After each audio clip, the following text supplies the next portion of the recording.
to his disciples, let us cross over to the other side.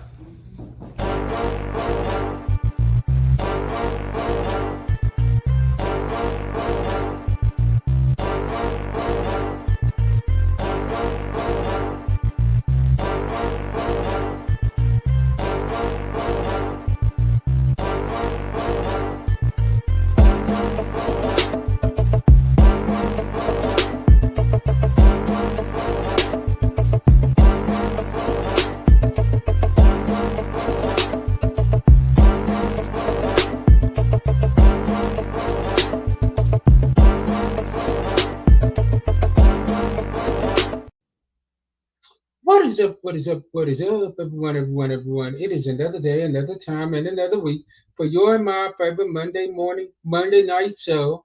Yes, I said Monday night show. That's your favorite show and my favorite show. We'll talk Monday. Ladies and gentlemen, y'all don't even understand. Tonight, I dare somebody to put in the comments. Tonight we have a legend. A legend. Like legit. That's the best way I can describe her. This girl, this woman of God, is a legend. I mean, you name it, she does it. She's a minister. She's an evangelist. She is a podcaster. She's a radio host. She will get your life together. Because trust me, she got mine together on more than one occasion. And I'm so happy. And also, she's a life coach. And I'm so happy. Above all that, I'm so happy to call her family. And I'm talking about none other than a lady, V. And you all, if you've been living under a rock and you don't know who this woman is, I'm going to let her introduce herself. But first, I want to play a 1 minute interlude. And then the next face you will see is that of Lady V. And as this interlude is playing, I want you to like, I want you to share, I want you to tag, and tell everybody that you know that We'll Talk Monday is on. Let's go.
What is up, fam? How are you doing?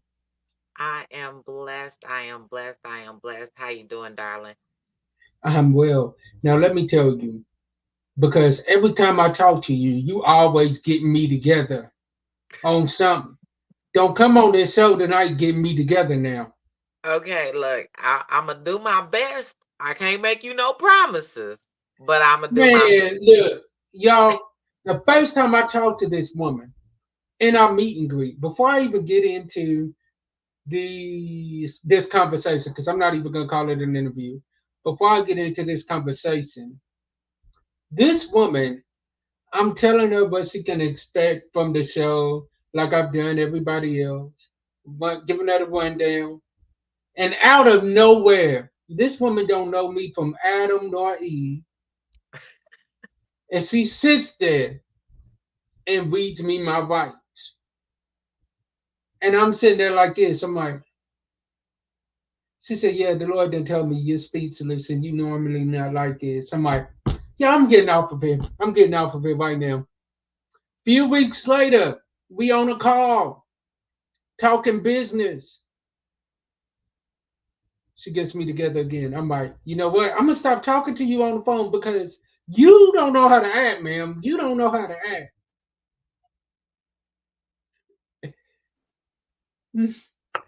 That's all I can say is, hey, Mm-hmm. I just gotta be obedient. If I hear it, I got to give it to you just like it is. I can't sugarcoat it. I can't hum it for you.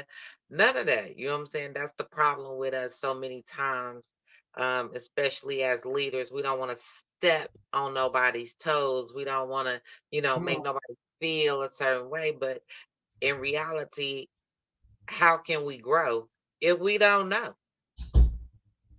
True. You know, make it make sense. See, see, already starting. See, already starting. You already coming in here stirring up stuff. So, Yeah, okay, what we're gonna do is when I say first off, I want you to tell my audience a little bit about you, and then we're gonna get started with the conversation. So, right. something I might have left out, tell my audience about me.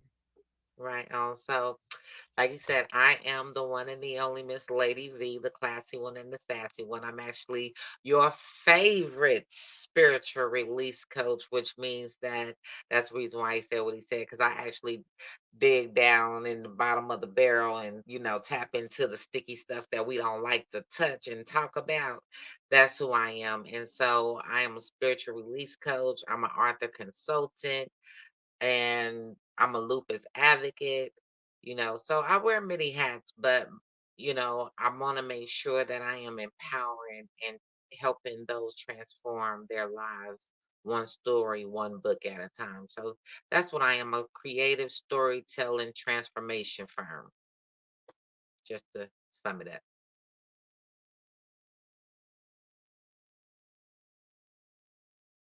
You on mute, I can't hear you. Look, I'm up here really talking to. So, when I say I survived it, what is the first thing that comes to your mind? I survived life. I survived being in abusive relationships all my entire life. From a kid, it started when I was 7, 8 years old, and so that's what I survived. I survived the pain, the triumph, the hurt. I survived that, and now I turn my triumph into power, and so that's what survival means for me now is power. Because if I made it through it, then I'm powerful. Because God gave me another day to try it all over again, win, lose, or draw. I have another opportunity to be able to do what God has called me to do and to live in my purpose. That's good. You used your pain, your triumph into purpose. I love that. I love that. Your trials into purpose. I love that.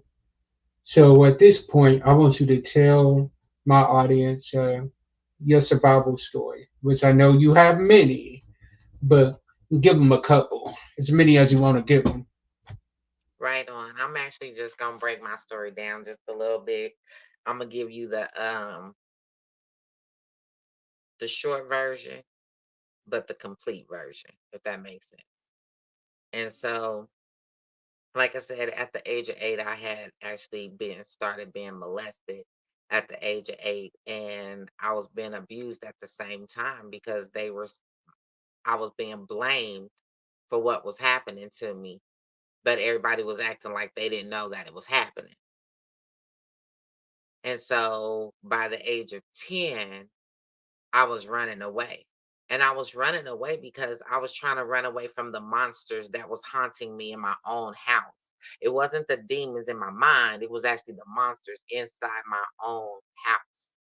And so I was trying to run from them and I just couldn't get away. It was like everywhere I went, they were right there. They kept bringing me back to that same situation. And so, CPS wasn't like it was today. It, it was more, they wasn't trying to really break up families at that time and things like that. And so, you go to your grandmother or you can go to, somebody or whatever. And it wasn't necessarily having to go to a foster home, but they kept bringing me back to my own house. They would never let me, like, they just, I run away, they bring me back to my own house. I run away, they bring me back. And I just was like, you know what, this is crazy. And so by the age of 15, I was gone crazy. I was just like, you know what, I've had enough. I was, I had actually almost I had literally jumped over a couch like Superwoman at my mom, and I almost slit her face wide open with a razor. And so I was put out, and I was like, I don't care. I don't care if I never come back. And so I didn't, but I turned to the streets because I was looking for the love that could never receive in my own home. And so as I'm looking for and searching and crying out for this love, I could never get it, but I felt like the only person who really loved me in this world was my grandmother. And so by the age of 15, I'm out in the streets, I'm doing me. I'm thinking that I'm living a life, but I'm really just being destructive to myself, self destruction. And a lot of times we don't know that we're really self destructing, but we are. And so I was being self destructive, and I started turning to the streets because, I mean, you're already calling me a hoe. You're already saying that I'm promiscuous. You already saying all these things. You're already telling me that I'm nothing, that I'm not worthy, that I'm not enough, that it's my fault that these things are happening to me. And so why not? And so by the age of 15, I was a madam because a lot of other women that was out there in the streets as well started turning to me because I've always been very strong, even though I needed somebody to save me too. And so by the age of 15, I was a madam, but I was running. I just was running through life. And so I got into a lot of bad relationships, seen a lot of deaths, seen a lot of crazy things going on in my life. And I didn't have nowhere to turn. And when my grandmother died, I felt like my whole world had just came crashing down. And there was no hope for me because nobody in this world loved me. So why would I want to stay alive? And so I kind of went on a suicide mission. And a lot of times people don't understand that depression is real and it comes in different types of forms. And I was on a suicide mission. And a lot of times we don't realize that our families, I don't know what's wrong with him. I don't know what's wrong with her. Well, she might be on a suicide mission because she's hurting. She's in pain. She doesn't have, and instead of you talking about it, maybe you should try to help her, pray for her. But nobody wanted to do that. Everybody was so willing and so easy to want to cast me out because of, who I was or whatever. So I had ended up, like I said, going through all these bad relationships, one after another, to the point that I was like, I was out of options. And so somebody told me that I wasn't worthy, I wasn't marriage material, that I wasn't wifey material, and that nobody would ever want to marry me. Mm. And I'm just the type of person where if you tell me that I can't, I'm gonna show you that I can. Even if it's destructive to me. I don't know, but I'm gonna show you that I can do it. And so basically, he married Yeah, I me. know at firsthand. I know at firsthand. You sound as though there's something. You ain't said nothing but a word, boo. Come on. Already, and so it turned into something like he married me for stability, and I married him out of, spite. And so, if one thing that I've learned in this journey is if you don't get permission from God and you don't do it on the right terms, it ain't never gonna work out anyway. And so we tried it, but it just we just we just couldn't. We just could never connect. We could never get it together. He didn't know me. I knew him, but he didn't know me at all. He wasn't trying to get to know who I was. And he felt like he did, but he never did. And as a narcissist, you never really, no matter what you do, you can never do enough. because they always expect more. They always need more. You'll never be good enough. You'll never be this. You'll never be that. So it didn't matter what I tried or how I tried it. It was just never going to be good enough. And I just was tired of spinning the wheel and spinning the block for things that just didn't matter no more. And I just was like, Lord, save me from me. Please save me from me because I am drowning here. I am dying. I'm drowning, and I was dying because I have lupus and people don't understand that. Um, Mental and a lot of chaos and drama and stress will cause illness in your body and cause you to die. It's the number one silent killer is stress. And I was doing that to me. And I was actually, because lupus is just like cancer, it goes in stages. And so I had already passed my first stage and I was passing the second stage fast and going into my third trimester. And so the next one is death. And it just was like, and my doctor had just straight up told me, he said, I tell you what, you can either let him kill you or you can decide to live. And I had the choice. And I had to ask myself, what do I really want to do? Because at the time I was like, I don't feel like I'm worthy of living. And I heard God said, you are worthy of living. I need you to live. And I was like, just show me how. Just show me how. Because I was out of options. I had no know how. I had no anything, but I knew how to pray because that was probably the only thing my grandmother had really instilled into me is knowing how to pray. And so when I surrendered, that's when my life started to change around. That's when my life started to turn and I started to find me. And I left my husband and I was like, "Psh, I'm out of here." And I never looked back. I didn't look back. I didn't look in the rearview mirror. I didn't anything. I just kept looking forward because I was ready for what the future held for me.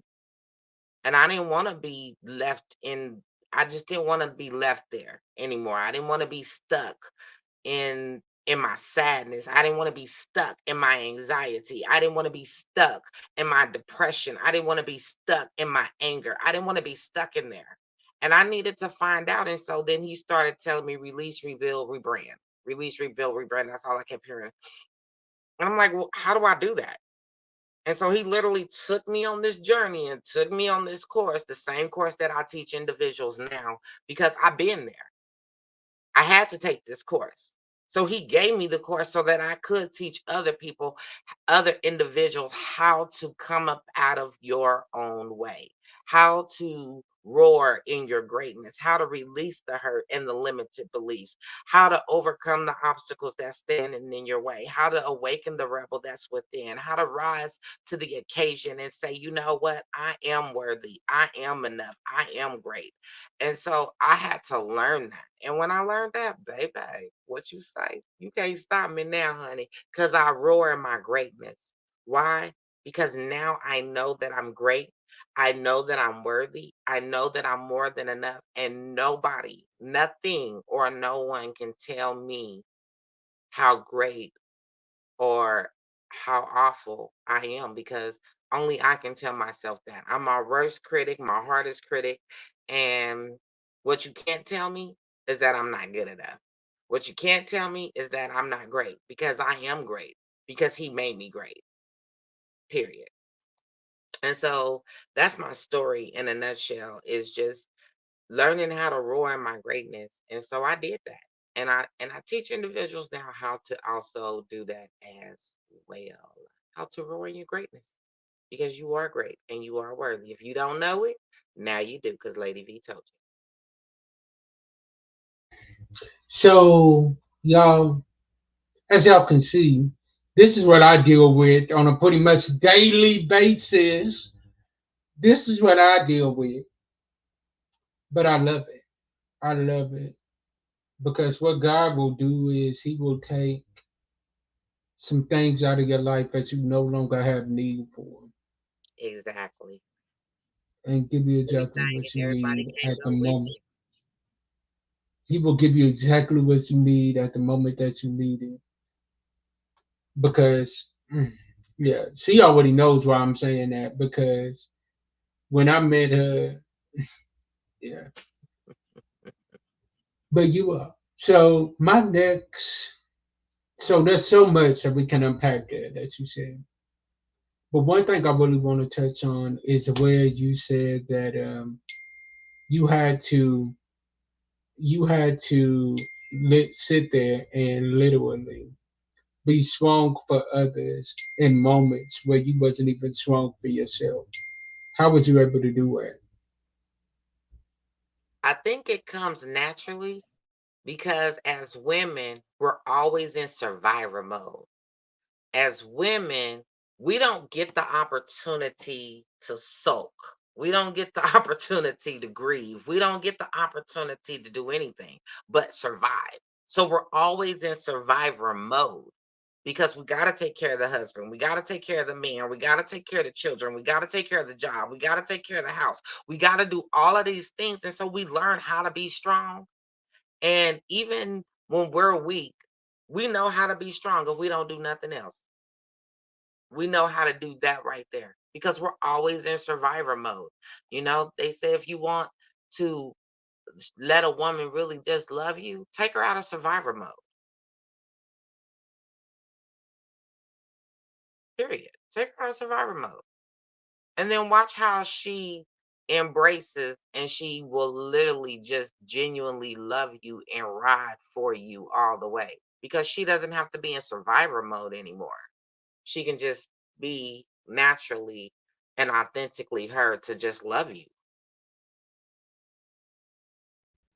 So how do you take a woman that has been in survival mode her whole life out of survival mode? Because we're going in a different direction now. God just totally shifted this conversation like he does. So how do you take a woman that has dealt with so much? Because I'm sure there's some men that are asking, how do you take a woman that has been having to be a thug in these streets, low key, because she's always had to hold it down by herself? Exactly. How do you take that woman that's always had to hold it down by herself and show her, like, baby, you don't have to do that no more. I'm here. You're not alone anymore. In the words of Michael Jackson, you are not alone. I'm here with you. Like, Right. how do you do that? Well, first you have to build trust because you have to break those barriers. And without trust, if she don't, the problem is we've been hurt so much that we don't trust anybody. That's why we're always in survivor mode. And then we don't have the opportunity to stop and slow down to trust anybody.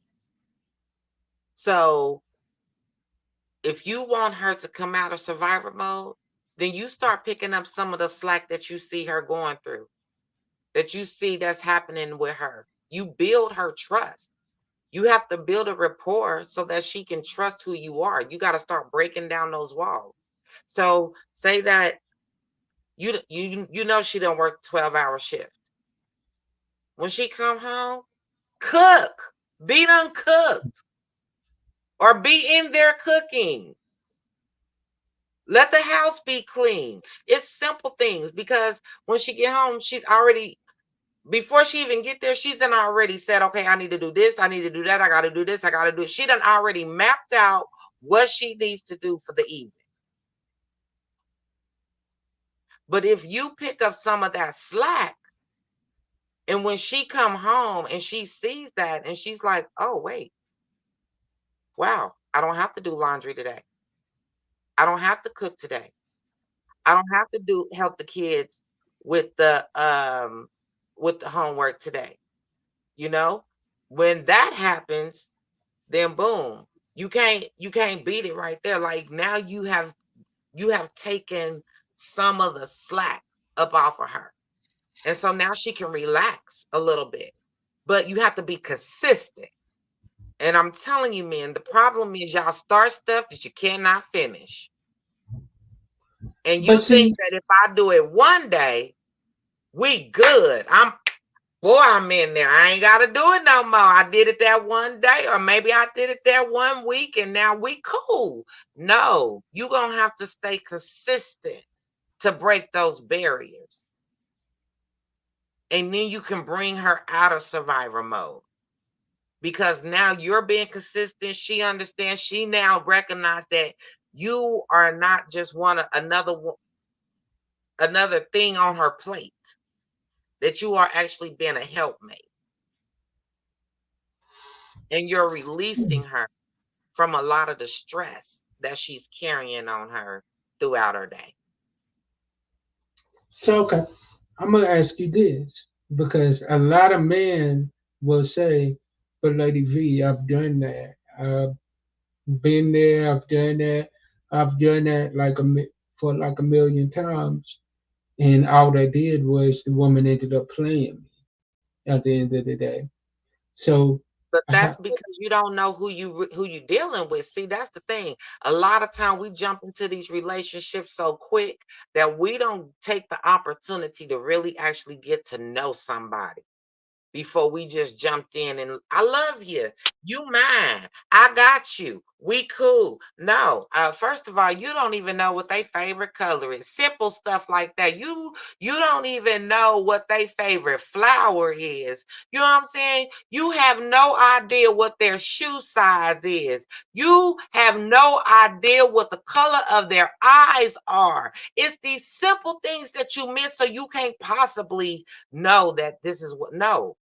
She cheated or he cheated because you don't know who you dealing with. You giving up these things and these aspects for a person that you didn't even get to know. You didn't even take the time to get to know. come on, Baby, I want to know your history. I need to know your mama's name, your daddy's name, your uncle's name, your grandpa's name. Baby, I not want to know your grandpa. color. Yeah, I want to know, baby, do you got kids? Is you married? Like, you need to ask these simple, do you got a job? Where do you live? How many times have you cheated? How many times have you did this? How Come many on. people have you killed or murdered? How many times have you Oh, thought not about killed murder? or Like, murdered. you need to ask these questions. Come on, come on. I'm just I saying. think sometimes what happens is we fall in love with being in love. We fall in love Exactly. with the access or the thought of being loved and But being the in love. problem is when you really learn how to love you, then you won't Come fall on. in love with being in love. You will fall in love with somebody learning how to love you properly. Mm, Not just, oh, I love you. Because you could tell me you love me all day and I'm looking at your side eye because I don't know. How do I know you love me? What have you done that's gonna make me think that you just love me? Like what is it? yeah. Like, Love is no. an action word. Love is an action word, and there's got to be some action behind that. And another Exactly. thing that we got to realize is somebody that's beating you upside your head can tell you they love you. Exactly. They do. They tell you they love you as they beating up on inside your head. And guess what? The problem is so many women are accustomed to it that they actually believe that that is love, that they are actually being loved because he's beat me, telling me he loved me. He beat. No, that does not mean He that you beat love. it into me that he loved me. No, Yeah. baby, no. No, you gotta know, you gotta learn how to love you first. When you love you the way God love you, see, it's a different Mm, type of love. Let me tell you something. I didn't know how to love me. I didn't even know what love really meant. So yes, I was out there in the streets doing me, doing it the way I was doing it, calling myself, oh, I love, and this, they love me, and this and that, and this and that. Didn't have no idea because I didn't even know how to love me. But when I learned how to love me the way God loved me, unconditionally, baby, I don't even let nobody, what they say, you can't even get 50 feet close to me, baby. come on. Like, we're not even doing that. And you can, oh, you beautiful. And oh, I love your smile. And I'm going to smile at you. Thank you, darling. But I ain't impressed. Mm, you Like, gotta, you can't him hum me, baby. Because I already mm, know that I need you to tell me something that I don't know. like, here's what we gotta understand. If you really want to say that you love somebody and that you want to be with this person forever, What you have to understand, what you have to understand is that you have to love them as Christ loved the church. That's right. And here's the thing: Christ loved the church, and he loved it so much that guess what? He laid down his life His for life the for church. it. Exactly. Exactly. And I hate to tell people, see, y'all run into this building, but this is the church. This is the temple. That's why he tell us to cherish the temple, because that's what it is. That's his church, and he loved us just that much that he literally laid down his life for it. He gave his only begotten son. And guess what? Ain't none of us gonna give our only child and to sacrifice for nobody. We sacrifice it for money. We might sacrifice somebody for some money, but we ain't gonna sacrifice for the life of someone else to save their soul and their salvation. And we not. And we not. Exactly. Because when it comes down to it, what I finally learned is when it comes down to the point to where it's you or me, baby, I'm choosing me 24/7, 365 days out the year. And if what you doing is hurting me, guess what? You don't love me. You can't love me. How how can you, if I hear one more time that hurt people, no. Hurt people only hurt people because you allow them to hurt you because you already hurt and you don't know the difference. What? And if I hear one more time, this person is my better half, they my better half. So what you telling me is you wasn't whole when you went into that relationship. So Okay. you not whole, this person ain't whole. Y'all two unwhole individuals, and y'all Thinking that it's expecting, gonna make it work, and it ain't. and it ain't. You gotta come 100, and that other person gotta come 100. Set your Exactly. bull crap at the door. Exactly. Stop Exactly. treating them like they are the last person that hurt you. Stop treating them like they Pookie and Ray Ray and Tamika and Tawika and them. And realize that, yo, okay, Exactly. look, I Please, know I and when dealt they with my say bull please crap. and thank Yeah, like I know I've dealt with my stuff in the past, and you have too. But what we're not gonna do is take our past into our present, you. because Exactly. that's how you end up like Lot's wife and turned into a pillar of salt. Because a lot of times people are looking back at the bullcrap that they've dealt with in the past, while God is telling them to move forward. Exactly. Exactly. I just That's preached on this exactly how the that's other happening. week. I just preached on this the other week where God was talking to Samuel, and he told him, move on. How long are you going to mourn over Saul? Come on now. I said, now there's some people in here right now that's saying, I don't know what Saul. That's cool. How long you going to mourn over Pookie and him? Okay. How long you going to mourn over that friendship that you know God done told you was supposed to end 24 years ago, but you want to stay bound because they've been riding with you for this long? Exactly. Man, Exactly. no. We gotta do better. Y'all, I promise y'all, this was not how this conversation was supposed to go tonight. This was not the way that we had intention. Y'all, let me tell y'all, we were supposed to record this conversation a couple of days ago. And the devil literally messed with us on every hand. We stopped, we rebooted, we had a conversation. And then guess what? We said we coming back. And today, literally, the conversation that we had originally had planned to have today ended up being something totally different. Hey, That's how God work, and you just can't change the hands of the way God want things. You know, Mm-mm. we were supposed to do it the other day. We are supposed to do it today for whatever reason, because it's working out perfectly. And He changed He didn't change it. He just enhanced it Oh yeah, because he made it us was go something deeper. He made somebody us go needed to hear. deeper. He made Mhm. us go deeper into the conversation. He's like, Mhm. y'all gonna go a little. Y'all gonna still go the same way. Y'all going on the same road, but I'm gonna take y'all a little detour.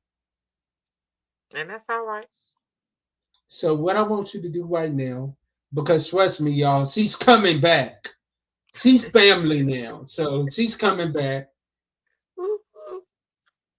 So what I want you to do now, this is what we call our real talk moment. And what Mm, that is I want you right now to encourage that young woman or that young man that may be dealing with some of the same stuff as you dealt with. Give them some encouraging words to help them. And then also, I want you to also tell my family, my Will Talk Monday family, where they can find you at. right on, right on. So this is what I want to tell individuals right now that is struggling, that's going through it right now, that's living the life, and you're not quite sure. First, I want to say the streets don't have no love for you, baby. It don't matter what you're doing, how you doing it. The streets don't have no love for you. You think right now that you getting that dollar bill and it's lovely and things like that, but you have to understand and you have to look at it that it come with a lot of drama. It come with a lot of headache and it come with a lot of confusion. It come with a lot of chaos. And so sometimes, hey, they say everything that glitter ain't gold.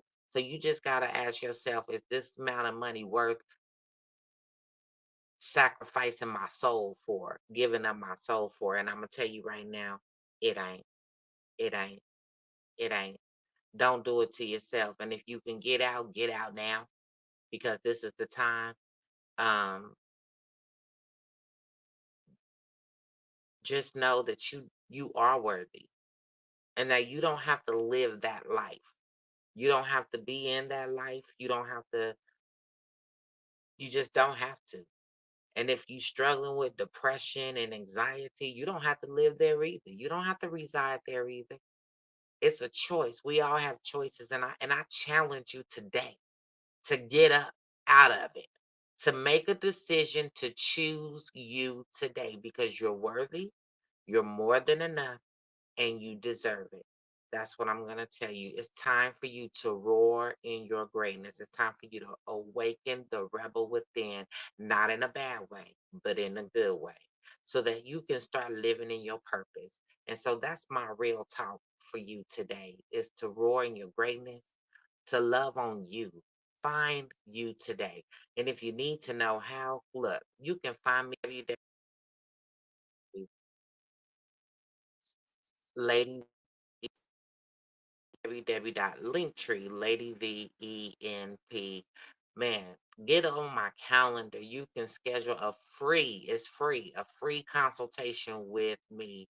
Get on my calendar. I want to help you get through your hurt and get through your pain. Let's do this together, okay? Let's roar in our greatness together.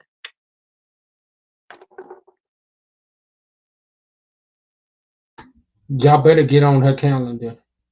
And this is what I'm also gonna do to one of my listeners that is listening. If she tell, if you go to her and you tell her that you found her through Web JC3 Studios, your next appointment that you get will be for me, on me. Right on. Now, If my you sis say gotta rebel, tell. yep. And if you say rebel, you can only find it if you watching an interview from me. This the only way I'm starting up the new classes in January. And so if you say rebel along with where you found me, then guess what? I will also give you a percentage off of the course if you decide to sign up. for Come on, January. y'all. Come on. So look, you have no excuse. No excuse. So you all, thank you all. Once again, sis, thank you so much for coming on and rocking with us. Y'all stay tuned. There is so much that I'm ready to announce, but I'm gonna be patient. I'm gonna be patient. I'm gonna be patient. Just know it's I know big. my sister's looking at me right now like, don't you say nothing. Don't you say nothing. It's big. Just know it's big. It's It's big. will It's be. big. Big. It's will No doubt. be. And we appreciate you all for tuning in tonight. And as I always say, sometimes our disappointments are nothing more than God's appointments, meaning some things that we look at as bad, God is only turning it around for our good. Stay blessed, and be a blessing to someone else. I love y'all. Peace. Thank you for watching another Reverend JC3 production. We appreciate all of your support. But before you go, here's a clip from one of our favorite episodes this season. The thing is, when you're talking about I survived it, you got to think of the layers of what you survived and how did you survive in it. You know, being a survivor, some people don't survive what they go through. You know, I am a 6-time attempt suicide survivor. You can also follow us on every major social media site. And until next week, I'll see y'all later. Peace. Love y'all.